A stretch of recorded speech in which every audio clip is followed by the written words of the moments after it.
A couple of videos and questions can save you hundreds when renting a car. If you'll be traveling soon and plan on renting out a car, these 5 traps could cost you tons of money and your nerves. And at the end, I'll add a bonus one for anyone who stays. Trap 1: Hidden fees.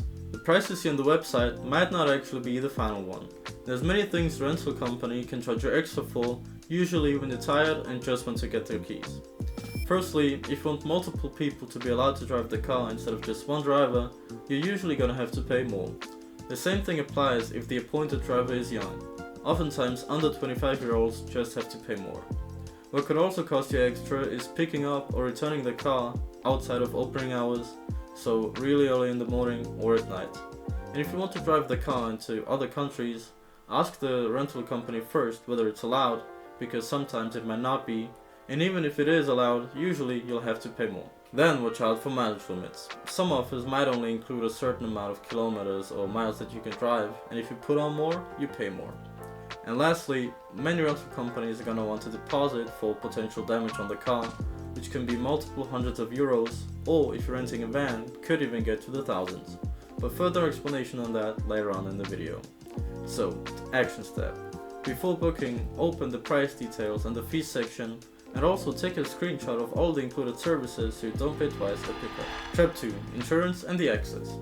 Insurance can be quite confusing. In some cases you might get a full coverage, which means that if anything happens you pay little to nothing.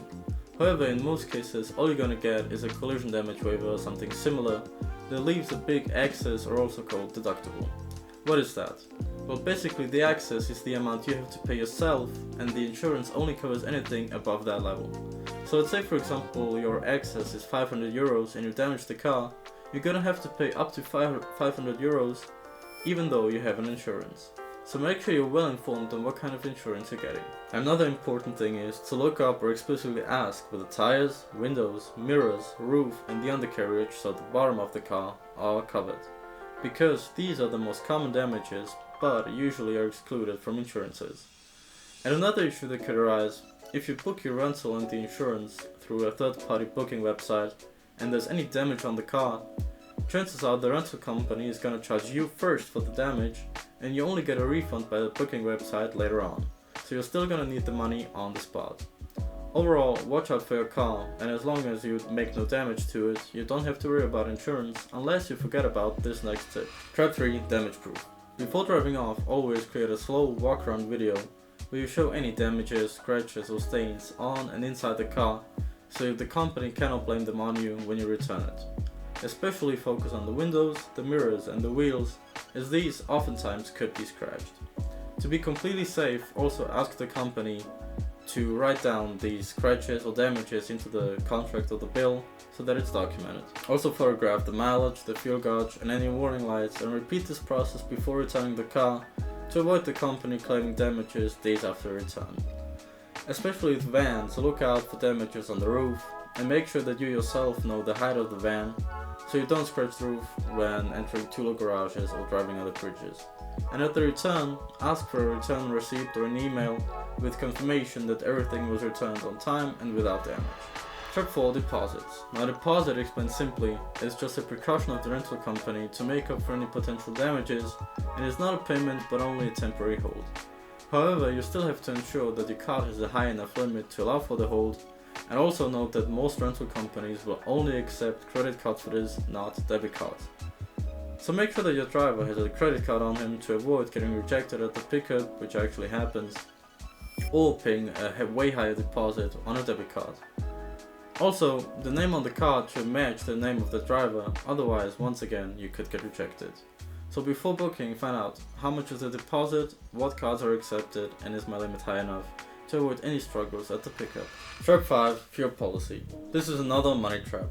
There's multiple ways rental companies handle fuel, and the best one for you is gonna be full to full, meaning you get the car with a full tank and you return it with a full one. This way you spend exactly what you use up, and you also pay at the gas station prices.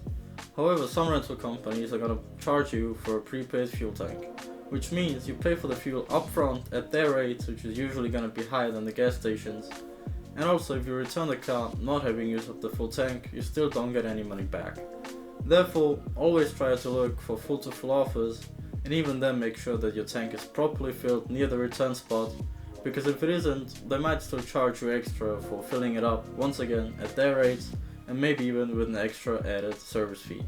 Additionally, it's always advisable to keep your gas station receipts on you just in case, and as I've mentioned before, film the fuel gauge at the return. And an additional trap 6 for anyone who stayed this long. In Europe, watch out for toll roads, vignettes, congestion charges, or also old town zones where car access is restricted or forbidden. Your GPS could accidentally send you into a fine. So let's wrap this up into a short checklist. Before booking, check for any potential fees, including fuel, look up the deposit and the allowed cards, check your credit card limit, look up the insurance and the access, and also the border rules. At pickup, confirm the insurance access, film the car, and document any damages. And at the return, film your car again, have the fuel receipts on you, and get a confirmation that you returned the car on time and in good condition, just to avoid being blamed for anything afterwards. These tips will not only save you money, but also stress and arguing over disputes. If you want to find out why we oftentimes overstep a travel budget, you can watch this video where I expose the 15 hidden costs that quietly drain your pockets. And for more practical travel tips, subscribe. See you in the next one.